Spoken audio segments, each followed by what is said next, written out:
Intu Boxing here, and I'm delighted to be joined by Joe Giles. How are you doing, Joe? Well, good, mate. Thank you. Very well, cheers. Good, good. Obviously, weighed in today ahead of your debut tomorrow on the MTK Global show at York Hall.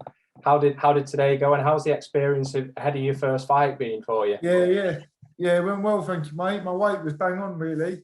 I had a little bit to cut, like the past couple of days, but nothing too bad, really. It was fine. So when the time comes, I'll definitely be able to make championship weight, super middleweight. Well, the light's just come on there. But yeah, I had to make just above it, super middleweight limit. But yeah, definitely be able to make the championship. It was all right, to be fair. Not so bad, mate. It was a good day, but it's weird. It's a different buzz now. It's in the pros because it's the weigh-in's the day before. And you always know you're boxing. With the amateurs, like, you turn up, you eye people up, you're like, am I boxing him? Am I boxing him? But you know who you've got. So it's different. It's different. But yeah, I love it. Obviously, you are out on the MTK Global show. How did that move to MTK come about? And how do you think that MTK can help you in your career?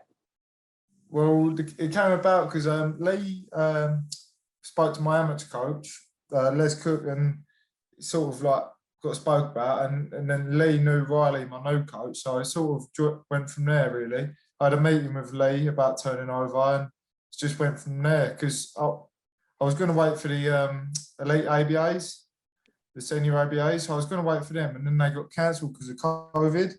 But I was going to wait for them before turning over because I thought I'd have a good chance of winning them.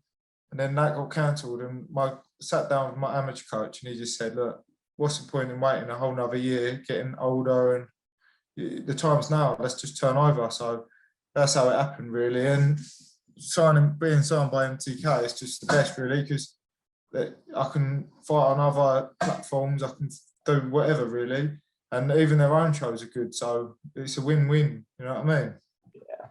You touched on it there, your new coach, Riley Wilson. Yeah. Again, how did that come about? And how's that sort of part? I think you've been with him for a few months now. So how's that partnership flourished in those few months? Oh, well, I've been with Riley for over a year now. So because I've been actually signed with MTK for over a year now.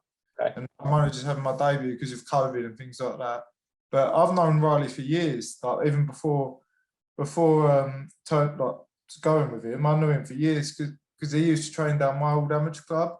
So when I was about 11, 12, he used to train down there, believe it or not. It's a small world, but yeah, I've always sort of known him. But like now we're working together. It's just I've come on leaps and bounds. Like my style was definitely more suited to the pro game rather than the amateurs, if you know what I mean. Yeah. But I'm loving it, mate. I'm improving every week with Riley. So yeah, I can't fault it, to be fair. Cool. And what can the fans expect from you in terms of your style? And you say you'll benefit the pro game more so than the amateurs. Well, I've got very fast hands for like my weight and my size. Like considering I'm a super middleweight, I'm 6'6", and like throughout my whole amateur career, I've been told to keep opponents long with my fast jab and things like that. But now I've turned over. I'm using my body shots a lot more as well, so I'm like very explosive in that sense. I just think you have to see tomorrow night what happens. That's it, everyone tune in. It's going to be a good journey, definitely. And obviously, with it being your debut, have you set yourself any sort of like short, medium, and long-term goals? You know, if we look at say the next 12 months, for example, now, any sort of goals that you want to achieve within those 12 months? Well, over the next 12 months, I'm definitely just going to be staying in the gym. I'm after this fight, I'll probably have a weekend off, be back in the gym Monday. I just want to get as many fights in as possible at this time. Like next year, I want to have at least 5-6 fights, if not more, hopefully. Like I'll be out every month if I could. I just love it. I love the game. I love the sport. So yeah, I just want to get as much experience under my belt as possible because I'm sparring all these good names at the minute, and like getting on the right with them. I just think I need to get all the experience in the ring. Yeah, and obviously, in terms of sort of long-term ambitions, what's the long-term ambitions, or is it just as you say, take it far? I want to be number one, right at the top. That's the goal. That's the goal. It is obviously everyone says it now and things like that, but that's what I go to bed dreaming about.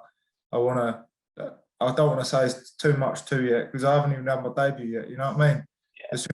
As soon as I have a few more fights, that's when I start talking a bit more.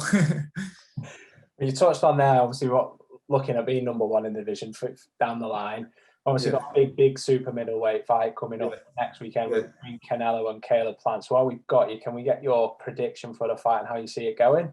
You can never bet against Canelo, can you? Canelo's just like different gravy compared to anyone else. Like Caleb Plant is a good fighter, but like looking at him, you can see gaps. You can see like what Canelo's going to be looking at. Think about how Canelo's brain works when he's got a fighter in front of him. He'll do the same thing as he always does. He has a couple of rounds of him going slow, and then his brain will just tick over in the corner. He'll come out and he'll just stop him. That's what I think. Canelo's just different level, different planet to anyone. Do you sort of like watch other fighters as well that are like, say, further down the career and sort of try and take some stuff from them? Obviously. Oh yeah, definitely. Even like older fighters, like let's say Getty, like it's a different era completely, like different time frame. Boxing was a different sport back then, but the way he boxes, like the way he's got his hands down, popping that jab, that's just like sort of the style I love. And like Sugar Ray Leonard, all people like that, it's just sort of style I just look at and try to implicate, you know what I mean? But these are great people trying to do it, and you know what I mean? And obviously, finally, we're 24 hours away from your debut. Yeah. Are you looking to go out there, make a statement, or looking to get the rounds in? Or to be honest, I'm not going out there, and I'm not gonna try blasting my way straight away. I'm just gonna box. Oh no, I can box, and just keep my head and cruise through it. Do you know what I mean? But if I see an opening for a stoppage there, I'm obviously going to take it, but I'm not going to look for it. Well, that's when mistakes happen. What's the point in me doing that? I feel like I'll get on fine. Do you know? Super. Well, we wish you all the very best tomorrow night. Thank you very much for giving us some of your time, and that's all right. To catch up with you in the future. Thank you very much, mate. Take care, yeah? Mate, thank you. Okay.